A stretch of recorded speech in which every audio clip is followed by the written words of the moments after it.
ایک جھوٹ کی داستان گھڑی گئی جس واقعے کا وجود سرے سے تھا ہی نہیں.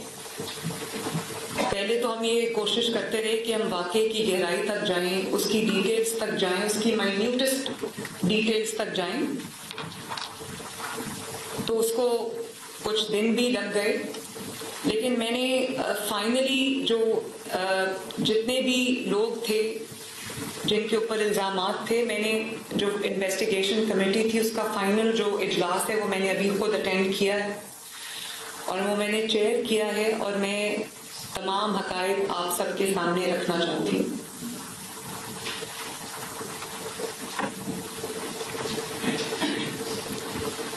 بات یہ ہے کہ میں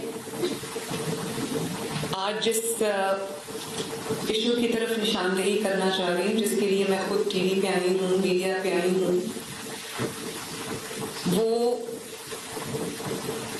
ایک بطور ماں جس کی اپنی بھی بیٹیاں ہیں اس کے لیے تو وہ بہت امپورٹنٹ ہے. لیکن میں اس صوبے کی چیف ایگزیکٹو ہوں. 15 کروڑ عوام کی جو جان کا تحفظ, ان کے مال کا تحفظ, ان کی عزت کا تحفظ, ان کے آبرو کا تحفظ میری ذمہ داری ہے,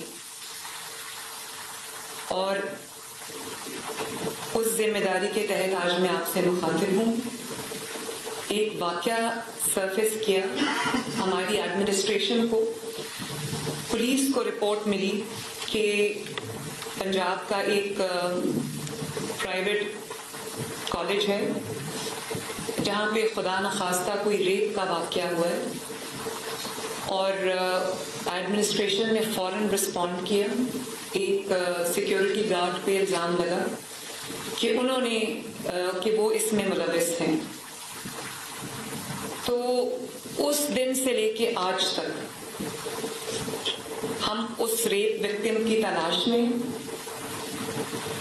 ایک بچی کا نام لیا گیا اور اس کو کہا گیا کہ وہ وکٹم ہے. 10 تاریخ کو یہ واقعہ رپورٹ ہوا اور کہا گیا کہ 10 تاریخ کو یہ واقعہ ہوا. وہ بچی 2 تاریخ سے ہسپتال میں داخل ہے. وہ کہیں گری, اس کو بہت بری طرح چوٹ لگی اور وہ ICU میں داخل تھی, جس کو ریپ کا وکٹم بنا دیا گیا. میری اس کے جب والدہ سے رات کو بات ہوئی تو انہوں نے, وہ اتنی بری حالت میں تھی, صدمے کی حالت میں تھی, ان کی اپنی کوئی سرجری ہوئی تھی اور وہ بستر پہ تھی, اور انہوں نے مجھے کہا کہ میں غریب ہوں لیکن مجھے کچھ نہیں چاہیے, میری 5 بیٹیاں ہیں انکلوڈنگ یہ جو بچی تھی جس کے اوپر ایک کہا کہ یہ ریپ وکٹم ہے. انہوں نے کہا میری 5 بچیاں, ان کی شادیاں بھی ہوں گی. تو یہ جنہوں نے یہ کہانی گھڑی ہے, جو اس سازش کے کردار ہیں, ان کو ایکسپوز کرنا آپ کی ذمہ داری ہے, ان کو کیفر کردار تک پہنچانا آپ کی ذمہ داری ہے. اس ماں نے مجھ سے یہ ریکویسٹ کی, تو آج آپ مجھے آج یہ میڈیا پہ آپ مجھے دیکھ رہے ہیں. وہ واقعہ ہوا, بچوں نے رپورٹ کیا کہ یہ واقعہ ہو گیا ہے, اور سوشل میڈیا پہ اس کی ایسی خبر پھیلی اور اس قسم کے الزامات لگائے گئے اور کہانیاں گھڑی گئیں جن کا سرے سے کوئی وجود ہی نہیں تھا. اور اس وقت سے ایک ایسی کوئی موومنٹ یا ایسا کوئی کیوس کریٹ کرنے کی کوشش کی گئی پنجاب میں, اسٹوڈنٹس کو پرووک کر کے, اسٹوڈنٹس کو انسائٹ کر کے, اسٹوڈنٹس کو گمراہ کر کے ایک ایسا کوئی کیمپین چلانے کی کوشش کی گئی جو بالکل جھوٹ اور لفظ پر مبنی تھی.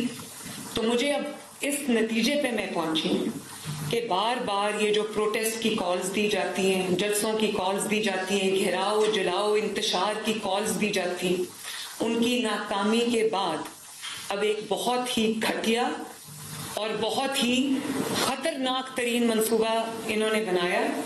اور انہوں نے یہ اس وقت میں, ایسے وقت میں جس میں SCO ہونے جا رہی ہے, ایسے وقت میں جب آپ غیر ملکی سربراہان آپ کے ملک میں بہت سال کے بعد آپ نے وہ مناظر دیکھے کہ ایک ملک کے اندر, ہمارے ملک میں پاکستان میں جو غیر ملکی سربراہان ہیں وہ آ رہے ہیں, کانفرنس ہو رہی ہے, میٹنگز ہو رہی ہیں, ایک اچھا امیج پاکستان کا دنیا میں جا رہا ہے, اکانومی بہت بہتری کے سائنس شو کر رہی ہے, مہنگائی کم ہو رہی ہے, जो स्टॉक मार्केट है उसने रिकॉर्ड तोड़े 85-86,000 पे स्टॉक मार्केट चली गई। पाकिस्तान के 77 इयर्स में ये मिसाल नहीं मिलती।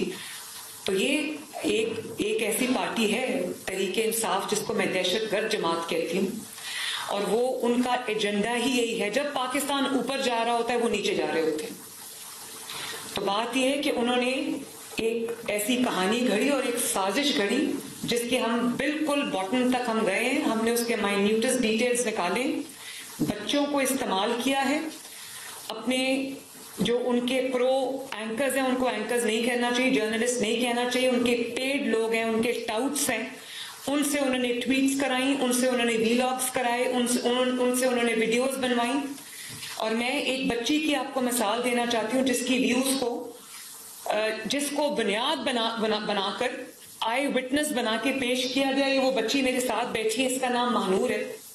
और इसने मुझे कहा, अभी मैंने खुद आपके सामने आने से पहले मैंने खुद इसको इंटरव्यू किया ताकि मैं देख लूं, एसरटेन कर लूं फैक्ट्स के, कोई ऐसी चीज ना हो कि मेरी वजह से किसी के ऊपर के नाहक किसी के साथ ज्यादती। तो इन्होंने जो मीडिया पे कहा, वो जो वीडियो मैंने देखी, इन्होंने कहा कि बच्ची की आवाजें सुनी हमने, उसको बेसमेंट में ले जाया गया, उसकी हमने आवाजें सुनी और वो दरवाजे लॉक कर लिए गए। और उसके बाद रेस्क्यू 1122 वहां पर आया। रेस्क्यू 1122 उस दिन या उससे आगे पीछे कई दिन वहां पर गई ही नहीं। उसके बेसमेंट की मैंने वीडियोस मंगवाई, वहां कोई लॉक्स ही नहीं है। और ये बच्ची उस कैंपस की भी नहीं। वो कहती है कि जब मैं ये कह रही हूं कि उन्होंने वो एडिट कर दिया वो क्लिप, ये तो उस कैंपस की है ही नहीं, ये किसी और कॉलेज की है। वो कहती है मैंने किसी और से सुना और मैंने वो बात मीडिया पे कर दी। और कहती मैं वो बात नहीं कर रही थी, मेरी एक टीचर खड़ी थी साथ, उसने कहा कि अगर आप आई हैं तो आप ये बात करें मीडिया पे, मतलब कि झूठ बोलें ताकि ये आग लगे। और जिस बच्ची पे इल्जाम लगाया गया वो बच्ची क्या नाम है उस बच्ची का? इज़ा 2 तारीख से हॉस्पिटल में दाखिल थी। 2-3 हॉस्पिटल्स में उसके वालिदैन उसको लेकर गए और उसके बाद वो स्पाइन हॉस्पिटल में भी गई, क्योंकि जब वो गिरी है तो उसकी कमर में चोट लगी, उसकी रीढ़ की हड्डी में चोट लगी थी। तो वो उसको लेकर गए। वो बच्ची जिस दिन ये वाकया हुआ है, रिपोर्ट हुआ है, जो झूठा वाकया, उसका कोई तफसील नहीं है, वो बच्ची उस दिन वो कॉलेज में थी ही नहीं। और जिस गार्ड पे इल्जाम लगा उसको पुलिस ने फौरन अपनी कस्टडी में ले लिया, क्योंकि बच्चे एक बात कर रहे थे। वो उस दिन छुट्टी पे चला गया, 4-5 दिन की उसकी छुट्टी थी, उसको सरगोदा से गिरफ्तार करके लेके आए और इन्वेस्टिगेशन के लिए उसको जो है कस्टडी में ले लिया। तो कहा गया सीसीटीवी फुटेज जो है वो खत्म कर दी गई, वो मिटा दी गई। ये हमारे मिनिस्टर बैठे हैं, ये भी वहां गए। तो इन्होंने जो बात की, इन्होंने कहा कि बच्चे ये कह रहे हैं, उसको भी बुनियाद बना दिया गया। तो पूरी एक कड़ी दूसरी कड़ी की तरफ जाती है। और उसके बाद आप देखें गुजरात में कल प्रोटेस्ट हुए, कुछ बच्चे जो हैं उनको लाया गया है, उसके पीछे कौन है मैं सब जानती हूँ।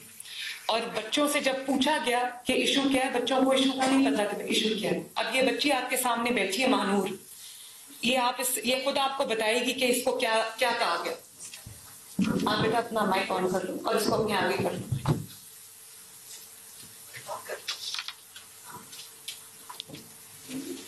बात करो। जब इंटरव्यू वाले मेरे पास आए, मैं इनको बोला कि मैं इंटरव्यू नहीं देना चाहती, क्योंकि मैंने जो